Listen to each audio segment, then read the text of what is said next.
Hello, good morning, everyone. If you can hear me, please let me know because I'm on a mic.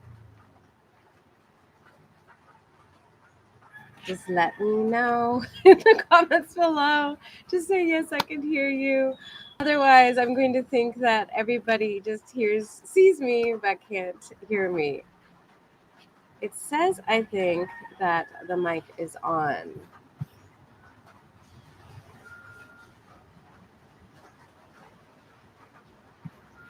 Good morning, good morning.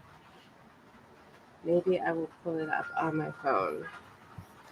One of the challenges here, guys, is I am actually in the Philippines right now. So you are watching me in Cambodia, but I'm in the Philippines. And no one is saying you can hear me. So can you hear me now? Is this better to hear me? If you can hear me now, but you couldn't hear me before, let me know. Fred, can you hear me? I took my mic out, but I think it might be better to actually put it back in. Right now it's 9:03 in the Philippines. So I'm in Mobile. Yeah, Shane, I'm hoping to get there soon. If anyone can hear me, let me know. Let me type this. Oh, okay. Garth, thank you so much. I'm going to put my mic back in. Let me know if you can hear me with my mic because it should be better sound for you guys. All right. Can you hear me now? Okay, perfect. I wanted to keep the mic in just because, as I said, I'm in the Philippines. And to be honest, the last 24 hours has been pretty crazy. So let me just give you a little bit of background on that and let you know where I am right now. So I'm in Mobile. And if you follow me on Instagram, I did post about my time on Sikihor Island, which I loved. It's very laid back, low tourism, beautiful place. There's no Starbucks, no major chains. Also, uh, Wi-Fi is not great. So I plan to have the Wi-Fi there, but it's rainy season right now, and um, the cell phone provider that I use is also one of the internet providers there. And so that cell phone provider Smart went down on my data. I had no data on the island. And then also my hostel and everywhere else that uses Smart just did not have any internet. It was so slow. Sometimes it would come back for a little bit, but then did not work at all. And so some people have Skylink, and I think that's actually the key. But we also discovered at the same time, because we weren't able to get online and we were trying to figure out ferry information, that the ferry that I thought would take me directly to Cebu City, which is our next stop, did not exist. So we had to jump on the next ferry to get to Cebu Island. So we're in the process of driving up the island over 2 days on a motorbike. And thankfully, I had already stayed at this spot in Mobile, so it's a guest house, but it's owned by a couple. And the man is actually from Montreal and works online in online security. So he has to have really great Wi Fi, which is amazing. This is the best Wi Fi I've ever had, I think, ever, even in Canada. So right now it's pouring rain. Shane, let me know if it's pouring rain there too, but it's definitely rainy season has begun. And so some days we have amazing, beautiful days of sun, and then other days it's just been raining. And so I've learned I need to just give myself enough time in between, like where we stay, so that we can shoot videos. And then also, if it's a day where it's raining, there's a rooster here. If there's a rainy day, it's no big deal. Let me just pull this down a little bit so the sun doesn't get in your face. Anyway, so that's kind of the challenge of traveling right now in the Philippines, but it's also been fantastic because it's low season, and we have really just enjoyed things. And this is our second time to the Philippines, and I lived in Cebu 25 years ago, which is crazy to even think. But we have really enjoyed it. So we're going to Cebu City, working on a very special project that kind of came up last minute. So if you are part of my Patreon, like Jeff is, I am going to shoot a video of that once I get to Cebu City to kind of take you a walkthrough of what I'm doing behind the scenes. And then everyone else, you will see it as it comes. I'm still going to share, but it will be a little bit farther out in the Philippines series. Oh, Shane, you're going to the beach soon. We are supposed to be driving 2.5 hours to Cebu City. And so it's still really raining. And they told us yesterday when we arrived last night, they said that it had rained all day here yesterday. And so we really need to get to Cebu. So I think we're going to be spending uh, like the next 5 hours on a motorbike in the rain. So not fun. Alan is sleeping in. I've just let him sleep in because it was so exhausting to get here. And I feel like he needs all of his energy to be able to now get to Cebu City. Is my special project related to getting married? No. I don't mind answering personal questions. I'll just give you a little bit of insight on that. I am really trying to get Alan a visa to Canada, and it's really, really hard. So the immigration process into Canada has become very difficult, and it's actually a lot of it is I've learned so much about it. A lot of it is automated. There's this computer system. So if you're from a country like Indonesia, you're automatically like canceled. It doesn't matter how much like he's got enough money in the bank, steady income, all of these other things. Also, I wrote a letter stating that I actually don't live in Canada. So I do have to keep residency there. And I will talk about that later because some people had some questions for me about taxes, Canada, all of that. But I do have to keep my residency. I'm a citizen and I'm still a resident. I don't stop being a resident until I'm a resident somewhere else. So I still pay Canadian taxes, but I only spend 2 months of the year there to see my family because they're so important to me. So I wrote this letter saying, like, this is my job. We are not trying to fast track the system to get Alan residency into Canada. He doesn't want to live there. Shane, as you know, it's too expensive to live there. Like, where would we live? There are no houses. And also because of my job and what I do, like, we just don't want to live there. And Alan, not everybody wants to live in Canada. Basically, Alan doesn't want to live in Canada. So, but they just keep refusing us for a tourist visa. So he is actually in the process of building a house, and we're hoping that that house will be enough for Immigration Canada to realize we just want to visit my family, and we are not getting married until he meets my family. So that's the short end of it. And also, I can wait. So that's fine.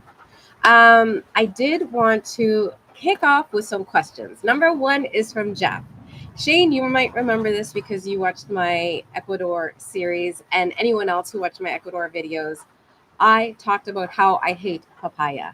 There are a few foods that I don't like. There are just really few foods. That's why it's so easy for me to be able to eat so many things. Mostly I have a problem with texture. So I can eat everything. There are a few things that I think are gross, except for papaya. Papaya to me tastes like chewing into butter. It's just so soft. And then a lot of times it almost has, at least in Latin America, has like a durian-esque quality of being like stinky feet. So it tastes like you're eating like rotten butter, basically. But in Southeast Asia, actually, it's very different. So I think there are a couple of things here. They have different varieties. So I have eaten a firm papaya here that just has a very mild taste. Also, they pickle papaya in so many cultures. So actually, I really do like papaya here. I feel like Latin America needs to get on the train for like finding a decent variety of papaya and also just doing something else with it. I just feel like papaya is like the cantaloupe of when you get a fruit plate. Like, you know, when you order fruit and half of it is cantaloupe, who wants the cantaloupe? I want like the mango, the papaya, even the dragon fruit I would take. Mike, Sam, hello from America. Hi, Mike. Welcome to this live. Guys, I want to say, first up, if you enjoy the lives, let me know. I haven't had one for a long time, and that's because it's a little bit tricky in that where I am and where my videos are, like you are seeing me in Cambodia right now, but I've actually been in the Philippines for a month. So it felt weird to have lives where I'm not where you see me, but I feel like I enjoy them. If you enjoy them, I'll keep doing them. So just in the comments of this YouTube, just say yes, do more lives, and then I'll take it as a sign to maybe we can do one once a month. As long as I have good internet. I need to keep finding places like this. Anyway, so that's the deal with papaya and cantaloupe. I also like, who wants cantaloupe? And even like the green melon, like those are not things that I really love. Um, and the weird thing is, most of the fruit in Latin America and Asia are pretty much the same. Like, I write a lot about fruit on my website, Bacon's Magic, because when I go to a new country, I want to see if there are any fruits that I haven't tried. So I do a lot of research.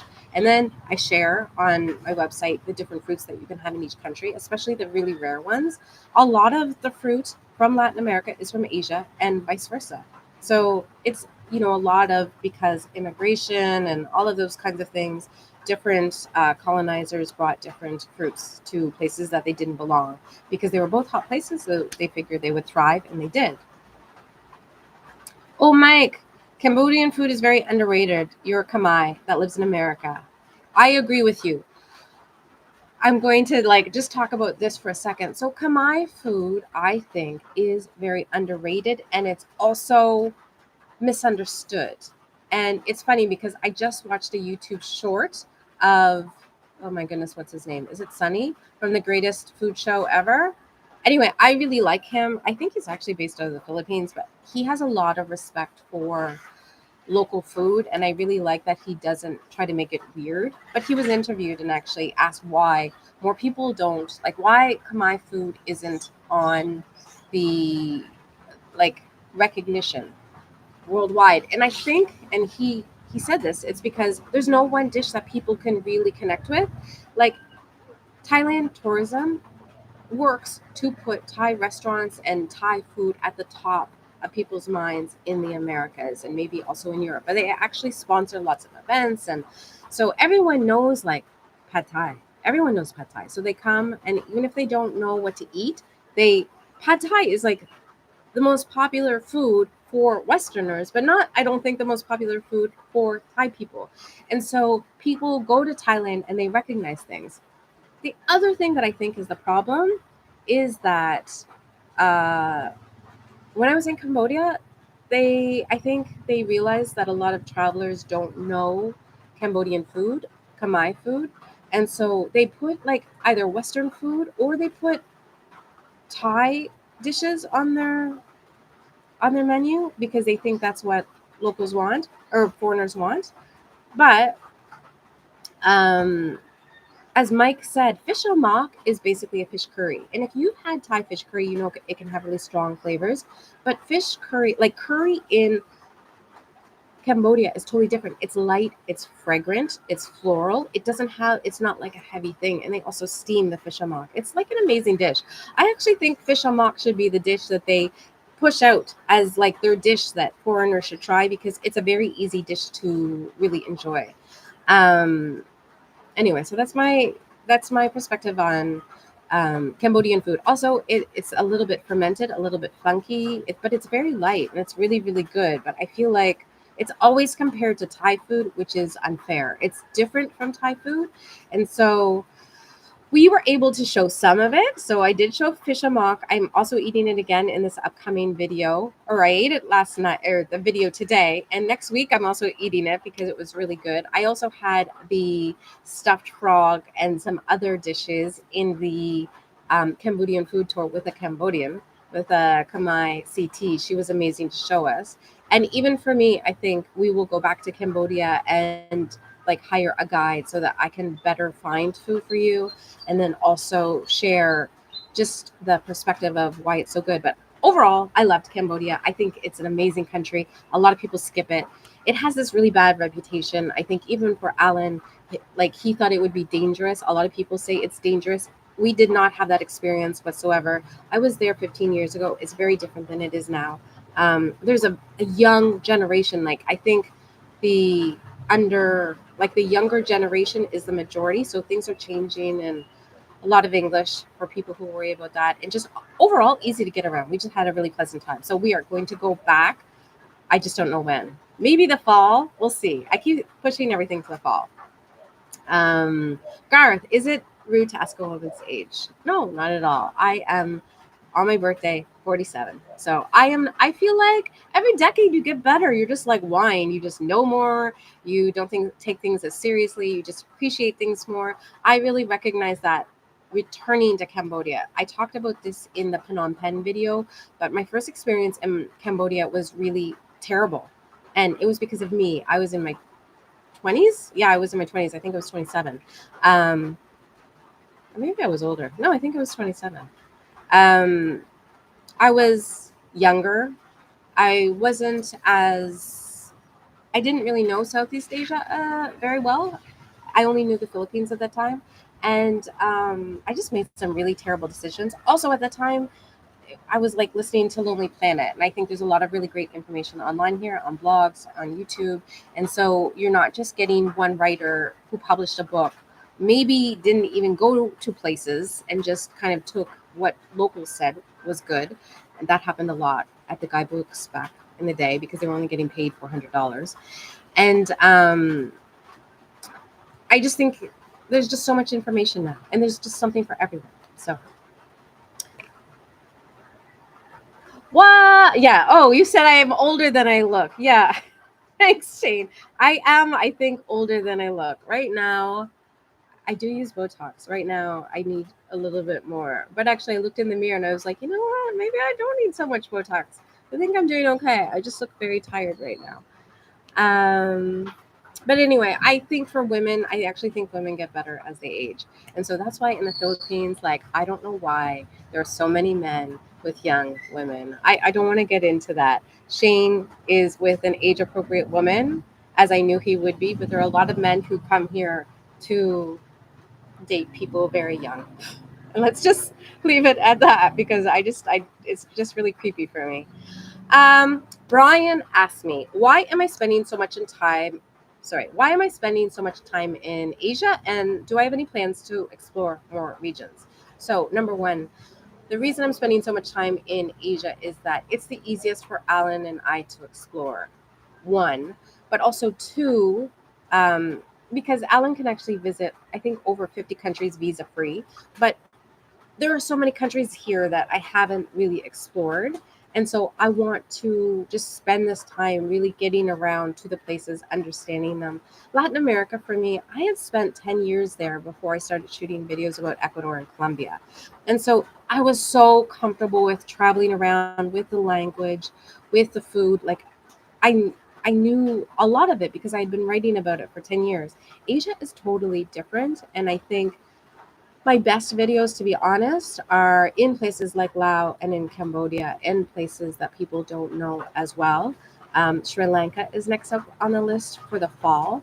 But I really enjoyed Cambodia and Laos. And to be honest, I didn't think anybody was going to watch those videos because I thought they aren't Thailand. They're not like the big places. But actually, I think looking at my dashboard, a lot of Americans are really interested in Laos and Cambodia, so we loved it. It felt very free, low level tourism.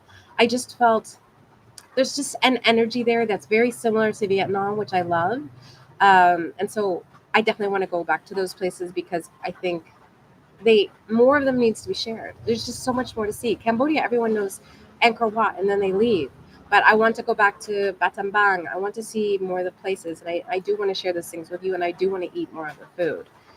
Um, anyway, so that's number one, or that's number two. But yeah, I mean, those are kind of the two biggest things. Do I plan to explore other regions? Yes, absolutely. I really want to take Alan to Latin America. If we get the Canada visa, that means actually that he will automatically be able to get into Mexico and Cuba. And although you have not seen me share videos about those places, I lived in Havana for 2 years before the pandemic. So I know Cuba really well. And it's also a country I think that is very misunderstood.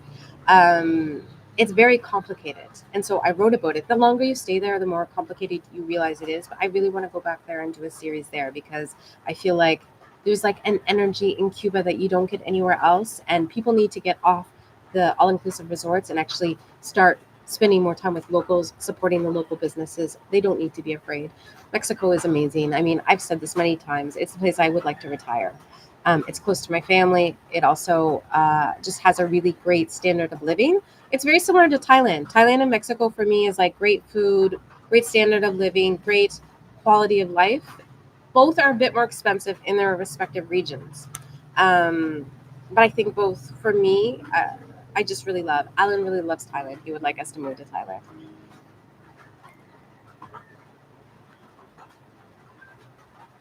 Oh, so Gar said he's from New Zealand. I love New Zealand. I've also been there. I spent a month there. Never realized oysters could be grown in tropical climate. Could be so good. Yes, I can do more about oysters. I'm from Nova Scotia.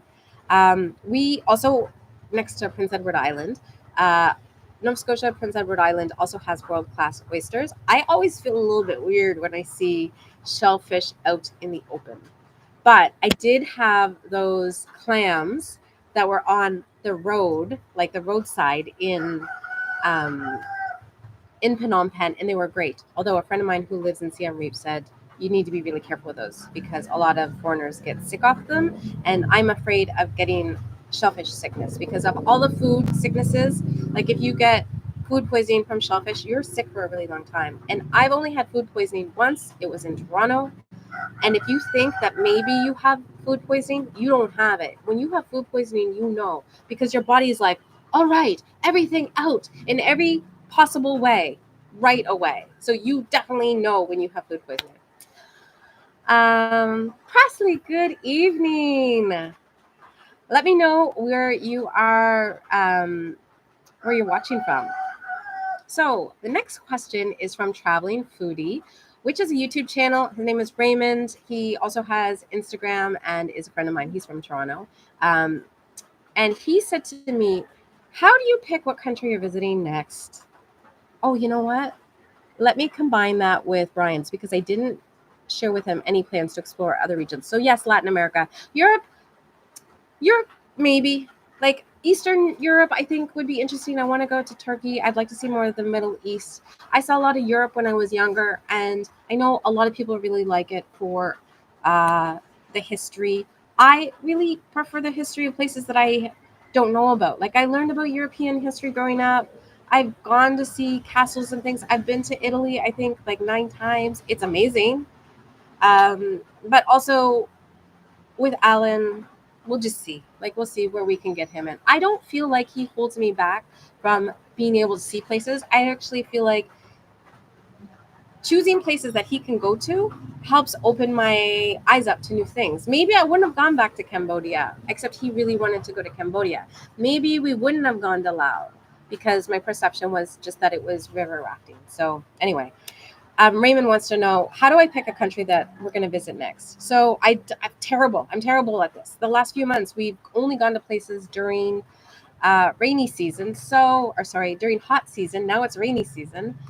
I just go on a whim. I'm like, let's go here next. So I do need to. My goal for the next 12 months is to get better at recognizing the seasons and traveling during the right season. The problem with Southeast Asia is that during these months, it's just always hot. It's just hot time. It doesn't bother me as much, but it can make things really complicated. So last year we visited India during the hottest time. This year we visited all of like Cambodia, Laos. Um, just it was just hot all the time. So I do need to get better at that.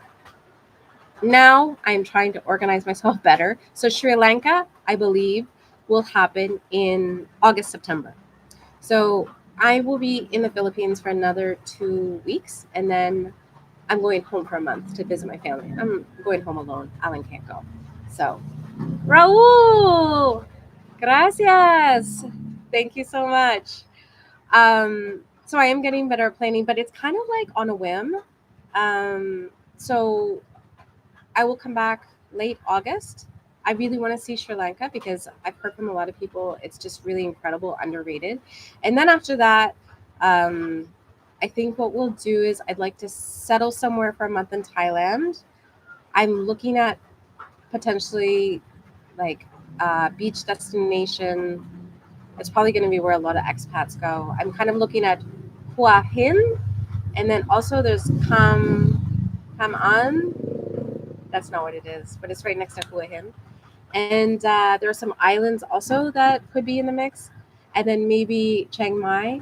But then from there, I'd like to go back over to Laos because we left prematurely. I don't think we did it justice. So ideally, what I would like to do is go to Laos, see more of the places that we missed, and then go back down south to Cambodia to see the places that we missed again that I wanted to go to. Okay, so Angela, who's Canadian, asked me on Facebook 4 different questions. If you want to follow me on Facebook, my Facebook page is not my name. It's actually BaconisMagic. So that is my website, which is my full-time job for the last 14 years. YouTube, sadly, still does not sustain it. It breaks even now. So thankfully for that. I do not edit my own videos. I edited my own videos for the first year, and then I realized, is my purpose in life to be a world-class editor? No, it is not. So I hired an Indonesian that I found online, and it just thankfully worked out. And we've been working together now for the last 3 years, I think. And he's the reason I came to Indonesia, the reason I met Ellen, the reason my life is here right now. So I'm very thankful for that. But I do have to pay him. I believe in paying people properly, so I do pay him properly, which means, yeah, YouTube is still kind of breaking even. So I'm just thankful that I make enough money that it supports him. And hopefully it will continue to grow, to be honest. So she asked me, what has been my favorite location for each continent I visited? Oh, I really hate picking favorite places. So I can't pick in Southeast Asia. Every country is so diverse. Like even Laos and Cambodia are right next to each other, and they're right next to Thailand, and they're all so different. I can't really pick. In North America, it would be Mexico, hands down. Central America, Nicaragua. South America, I know everyone's thinking that I'm going to say Ecuador. Ecuador and Colombia are tied. And I really do like Peru. I would like to go back there. Ecuador and Colombia are also so different, like just different feelings that it would just be really hard to choose. If money wasn't an option for the rest of life, which countries would you spend most of your time in and why? Mexico and Thailand probably, but then also traveling around. Ideally, if everything works out in life, I would like to have a base in Mexico and a base in Thailand. And when I say base, I don't believe in owning property. I'm a renter. At 47, real estate is not going to pay off. I would rather rent, and if something goes wrong with wherever I'm staying, like maybe somebody moves next door to me and they like reggaeton and they have like a pack of dogs, I can just up and go. So I will be a renter forever, and there's no shame in that. But I would like to have a place that I rent in Mexico and Thailand, and then I can kind of use that to travel around the world. Being a self-employed traveler, how do you claim taxes in Canada? Self-employed traveler and self-employed is the same thing. I have to pay taxes to Canada. Even though I don't get any of the services, I don't qualify for healthcare, like all of those things, I still pay taxes. And you know what? Canada is a great country. It used to be amazing. I'm going to put it down to great because we don't have proper housing. Healthcare is in a bit of an issue, but I am a very proud Canadian, and I do hope that we can work it out. I'm not one of those people that hates their country. I love being Canadian. So I guess I'm happy to pay taxes so that other people can benefit from them, and I hope that they do. But someday I would like to take a residency so that I don't have to pay taxes because I'm not getting anything from it. Being self-employed, though, as a traveler, a lot of my traveling is actually an expense. So when you're self-employed, you can actually write a lot of things off. So even though I pay taxes to Canada, I don't pay a ton. Have you been able to spend time back in Canada to be eligible for pensions later in life? So I believe that's called the old age security. And actually, that's mandatory for everybody. And any resident of Canada has to pay that. So, sorry. You have to, in order to access it, be in Canada for 10 years after you are 18 years old. So you have worked in Canada for 10 years. So I did not leave Canada until I was 32. So I have paid for many years. What is that, 16 years, 26 years, something like that. Doing math on the spot early in the morning, not good for me. So I have paid into that. I will get it. Now, your old age, I pay it also every year because even though I don't live in Canada, I'm still paying taxes and I'm paying CPP.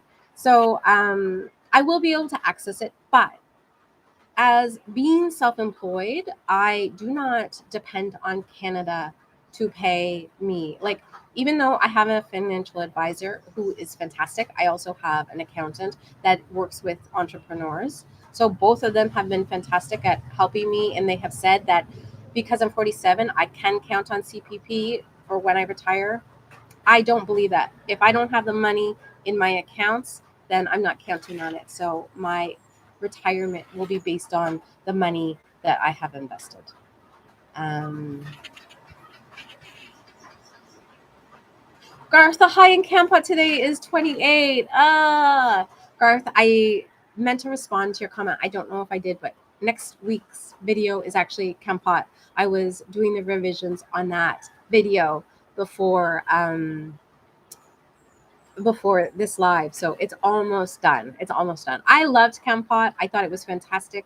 I will write a blog post on it, and I have a QR code on the video for that because I found that a lot of the information for Campot was outdated because it was written before 2020 and a lot of businesses did not survive the pandemic, sadly. This is the case of traveling throughout much of Southeast Asia or just traveling in general. So I am trying to, I will write something for our experience because I think we stayed a week there. We just really loved it so much. I could see myself, we stayed in town, but I could definitely see myself staying longer in Kampot. I really, really enjoyed it.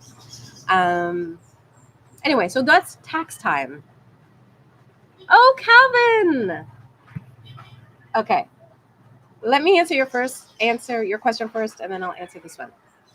Calvin asked me, "Good morning. Do you see similarities in culture of South America, Southeast Asia, Indonesia, Philippines?" So people get really mad when you compare countries, but yes, of course I do. Of course I see similarities, not only in culture but also people's faces. I think that is true for uh, Alan. Like people everywhere we go, people think Alan's from that country. So in the Philippines, I have definitely seen so many faces of people that look like Alan.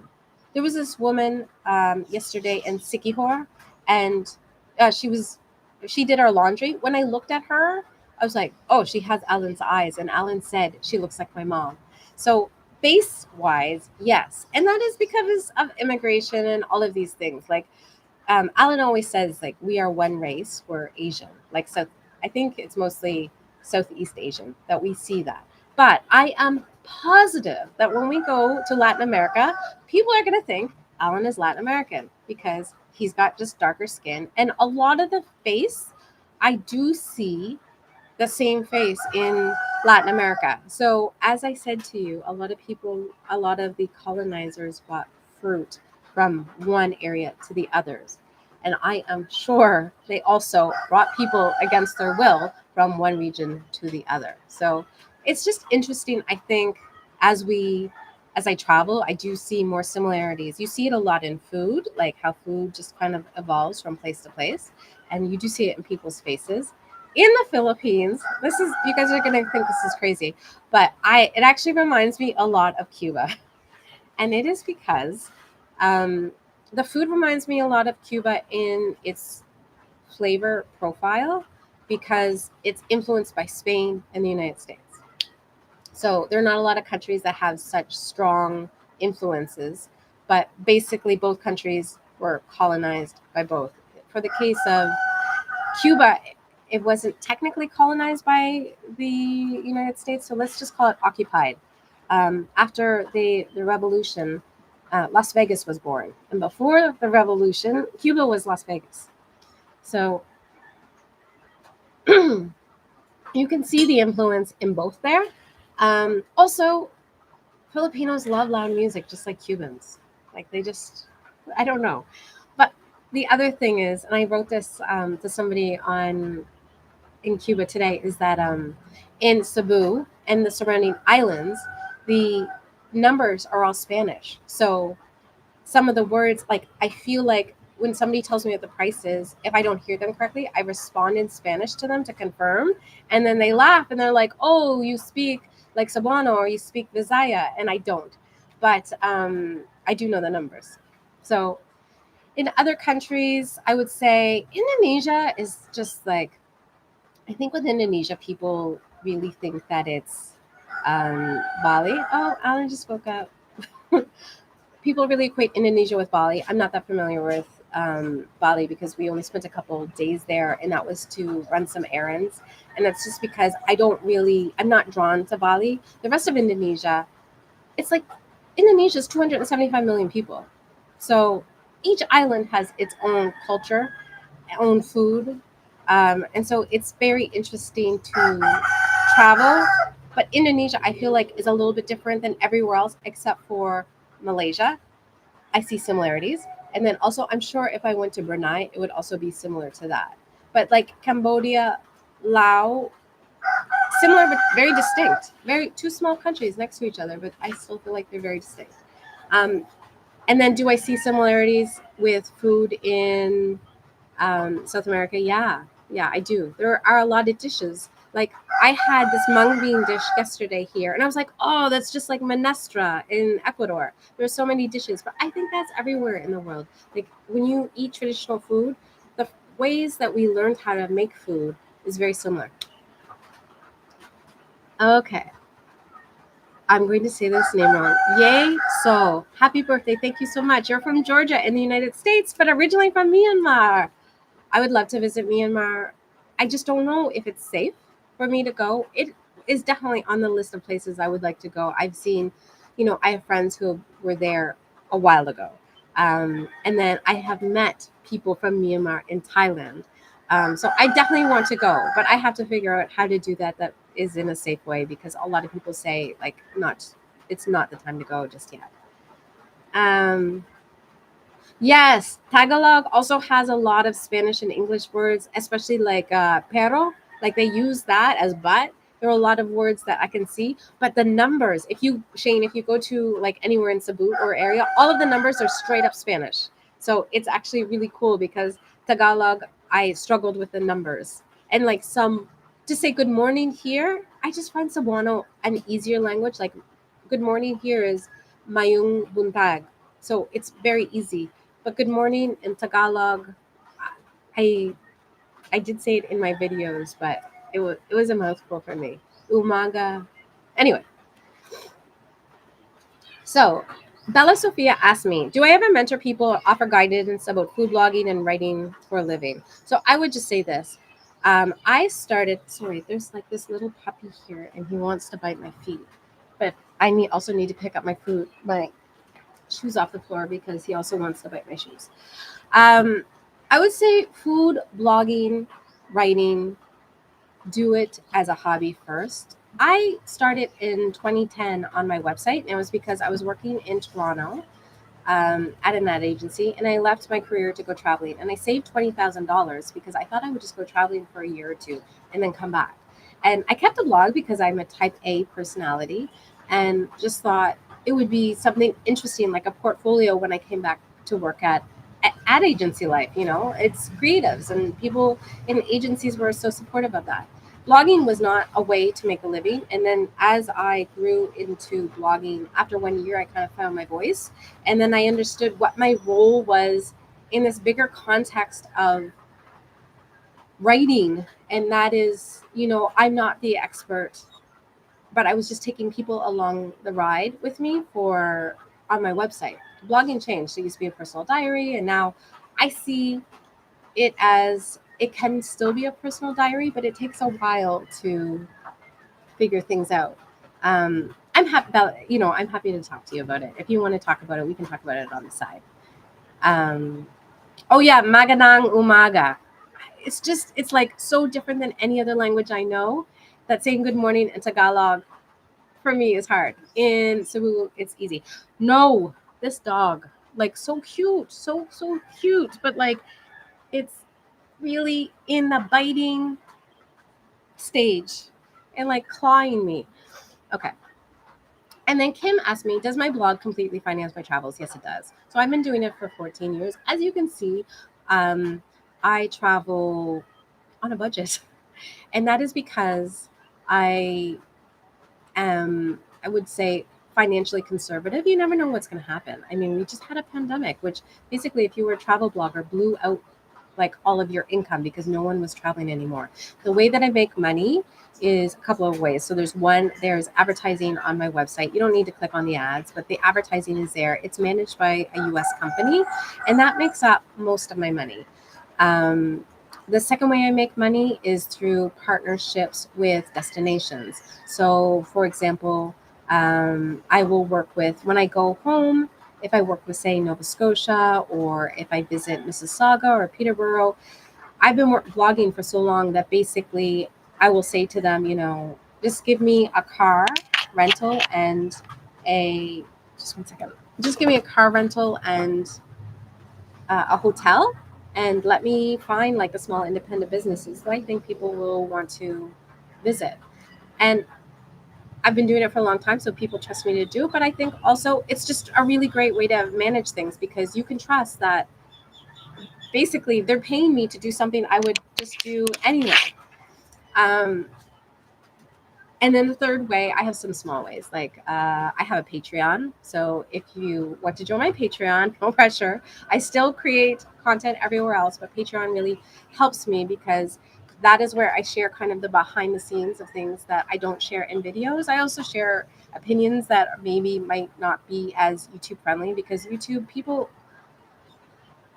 I mean, people watch YouTube because they want to be inspired, but also they really want to have shiny, happy people all the time. They don't want to have controversy. So, thankfully, I have brought up some things in past videos, like my feelings about Palestine and just about how travelers support countries as well. And so, people have been very receptive to that. And if they didn't agree with me, I think they just unsubscribed instead of leaving mean comments. So, that was really good. Um, but my blog is basically how I make a living. And I love being self employed. I never thought I would love it, but I really do.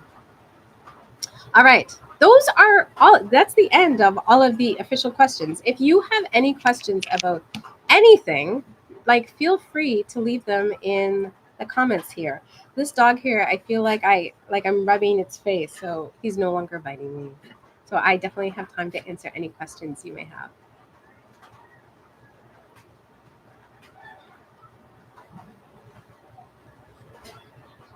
Oh, Calvin says, I've been following your videos, but I still don't have an idea which part of Canada you're from. Would Ontario be a good guess? Hope to see your videos from the Pacific Northwest. Oh, oh, okay. Stop showing my shit.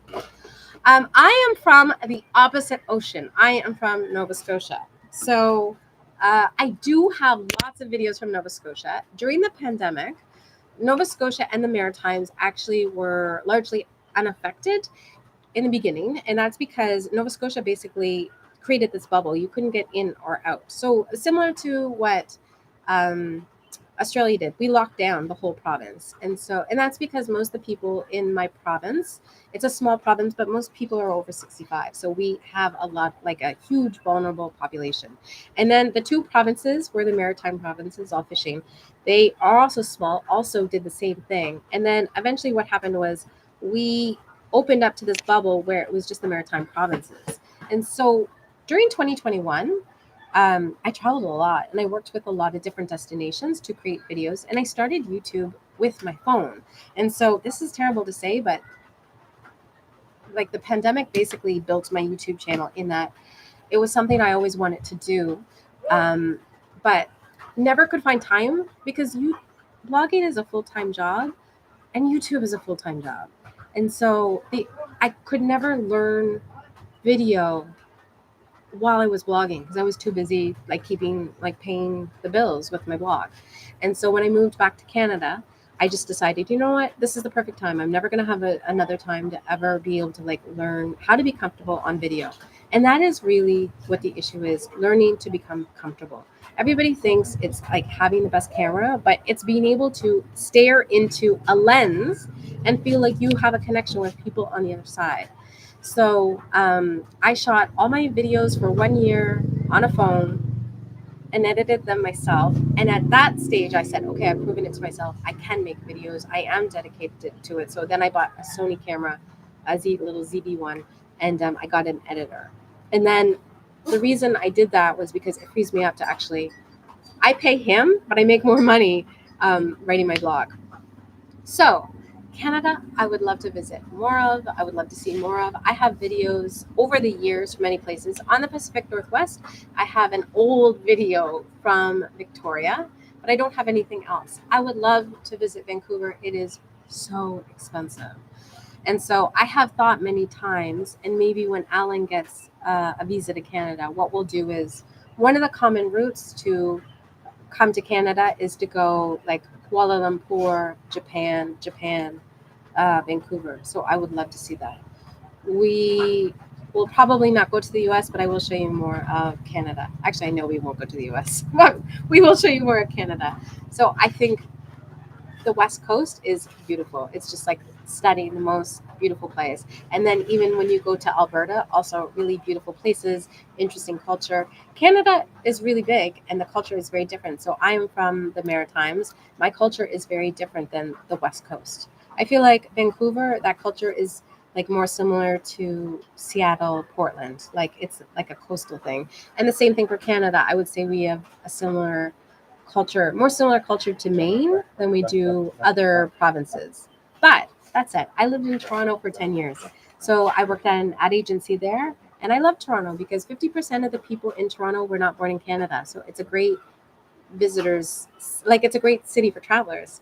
But moving from small town Maritime, my hometown is 5,000 people, to Toronto is the biggest culture shock I've ever had. Just because people are so mean. People are so mean in cities. Oh, Fred, you filmed me on YouTube during the pandemic. What video were you watching? So those are all with my phone. And those videos were very short. And my goal for those videos were, how can I find 3 things for someone to do? Like if they want to take a little day trip that they feel like they can travel an hour or 2 hours away, have a little bit of adventure, but not spend a lot of money. So it was always like, go see some site, go to a bakery, like maybe have lunch somewhere. Like you don't always have to spend a lot of money and you don't always have to travel somewhere far. Have I thought about creating a book with international recipes of my favorite foods? So, all my favorite foods, international favorite foods, are on my blog. I have thought about packaging that up. Shane, I know you are like the Amazon book king, so I should probably talk to you about that at some point. But as I look to the future of what my travel will be, we are trying to travel places longer. So, I will have a video about this, but we spent a month in Bandung, which is a mountain or like a mountain city in Indonesia, and it was really great to just be in one place at a time. And sorry, the dog is back. And so that's what I think we want to do. So that's why I'm thinking about going to Thailand for a month, maybe getting a condo there. I can also share that kind of content with you guys, and really focus on bigger projects, because I said I was going to write a guide to Vietnam, and it's all in draft form, and it's just blogging, video, traveling planning, doing the actual planning, having a relationship, and so having some time to yourself can be tricky. And so the best way to do it is actually to slow down. Okay, I just want to show you guys this dog, because look at this puppy. Look, see, you're on camera. What do you think? Hmm? Just in the puppy stage of just needing lots of attention and biting me. Oh, Fred, you're Ecuadorian. Ah, So I shot over 110 videos in Ecuador. Everyone asks me when I'm going to go back to Ecuador. I feel like I've done a really good job there. And those videos, a lot of people still watch. So I'm very thankful for that. I feel like I hope I inspired people to see more of Ecuador. That's not just the, 5 things. And those videos in Ecuador really were for, to be honest, for expats, because there's so many expats there. And I wanted them to get out of their expat hub and really start to support local people, not to feel so intimidated by different foods, different language, that kind of thing. Oh, the dog. All right. We are almost coming up to the 1 hour mark, and then we have to drive 2.5 hours. But you know what? The rain has stopped. Yeah, Calvin, I agree. Ecuador is great. Ecuador also super underrated. Everybody just goes there for Galapagos. So they fly into Quito, they go to the Galapagos, and that's it. I have been following still some channels in Ecuador to see how things are going safety wise. If you like Ecuador content, I like pure Ecuador content that's just somebody living there. I really like Fall Off the Map. He's been living there forever and lives in Quito, and I feel like his perspective on things that are happening is very thoughtful. He's not saying, "Oh, Ecuador is so dangerous right now because of what's going on," but he's also not saying, "Oh, like it's so safe, everybody can come here." I think people need to be smart about that. Yeah. All right. If anyone has any last questions, please let me know below. I feel like I've shared a lot of things in this live. If you enjoy the lives, please let me know. And if this was a good time for you, please let me know.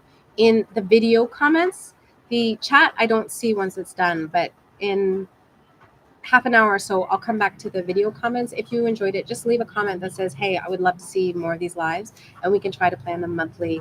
I will just try to find a way to be in a place with good Wi-Fi.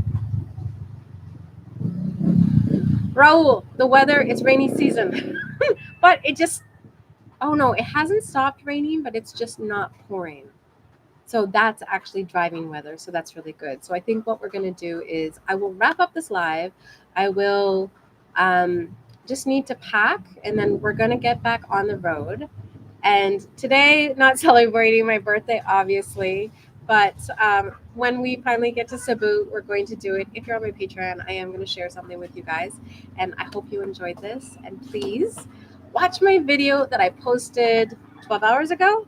It is about, I share Cambodian food, and a lot of it is traditional and it's in markets because that's what I love to do.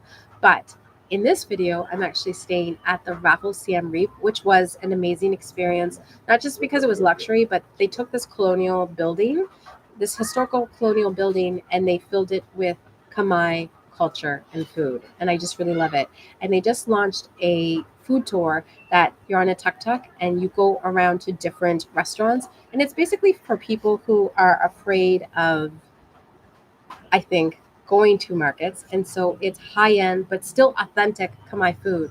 And so it really taught me, like, I need to share more of that because I don't want people to think traditional food is only in markets. You can get it in restaurants. So it's really helped me start to think, like, how can I do that more in future videos? Anyway, have a great day, guys. And you will see me next week. I will be in Kampot, Cambodia. Bye.